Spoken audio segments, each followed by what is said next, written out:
And I had to like take that to the Lord and be like, okay, Lord, is it like arrogant of me to see that and lay hold of this and say, this is what I am? And God was like, there's ways you can do this in humble submission to me, because you're not really leading anyone in anything that I'm not leading you in.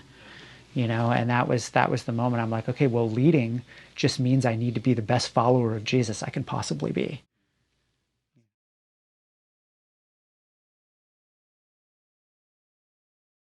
I never really saw myself as a leader, and in my childhood, I always felt like I just wouldn't have described myself that way.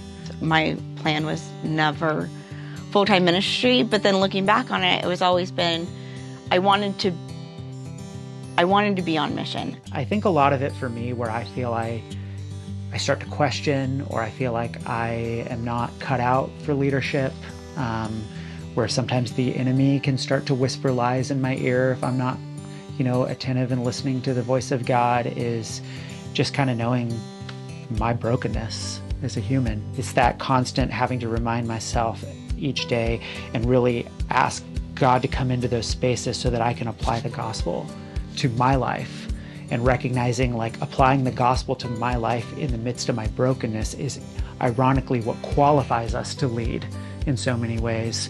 I don't remember like a pinpoint moment of like, this is leadership, but I do know that God slowly transformed my heart up to what leadership is. And, I looked at it as like, if people are following you, then you're a leader. So what are you leading them to? Church planting first came on my radar in 2014, 2 years before we met. And it was because I got invited to this church planting conference that I really had no business being at. And it was the second night of this conference. During worship, I really felt the Lord impressing it upon my heart. I don't have you here just for a few good nights of worship and some prayer time with your buddies. Like, I'm leading you into church planting. We knew a move was going to happen. So it was just, where was God calling us to go? And we landed here. In 2016, almost 10 years ago now, I came up here to visit my friends who had moved here. And I have a very distinct memory of driving on the interstate somewhere between Boise and Meridian, and just looking out at the horizon and just seeing all of the development happening, the houses that were being built. It was just like subdivision after subdivision.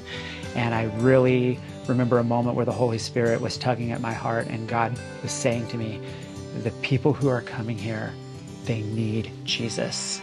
And I could see the need that was still here. Like, we live in South Boise. We pass Mormon churches, and that's about it coming into town. And it's like, there's so much development here. There is a need. Every time we take 2 steps forward, we're always taking a step back. And that's life. And so it's finding our way when we have to take that step back. How do you manage being a tent-making job, a dad, and trying to fulfill this calling that God has on you? It's a lot. It's a lot to orchestrate in your brain. It's a lot to time manage. We know God has something. God has instilled in us this vision of church planting and what that looks like. But it's just been waiting. God's going to reopen the door. Let's walk through it. And let's see. And yeah. And I think that's also, we're aligned in our approach now. And right. What we prayed for was the church that would partner with us, incubate us, and send us out. And that's what we found.